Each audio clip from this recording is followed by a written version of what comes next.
తెలంగాణలో ఇవాళ్టి నుంచి 14 తేదీల మధ్య వర్షాలు కురుస్తాయని వాతావరణ నిపుణులు వెల్లడించారు.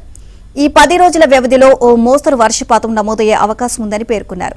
రాష్ట్రంలో పగటిపూట ఉష్ణోగ్రతలు 39 నుంచి 41 డిగ్రీల మధ్య, హైదరాబాద్లో 36 నుంచి 38 డిగ్రీల మధ్య నమోదవుతాయని వెల్లడించారు.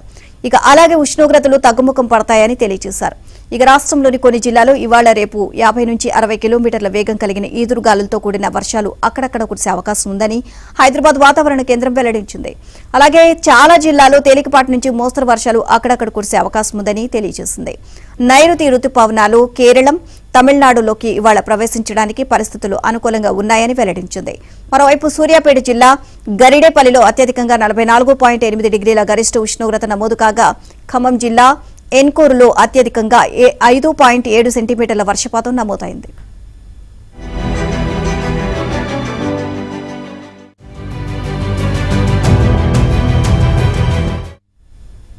ఏపీలోని పలు జిల్లాల్లో అత్యధిక ఉష్ణోగ్రతలు నమోదవుతూ ఉండగా పలు జిల్లాల్లో వర్షాలు కురుస్తున్నాయి.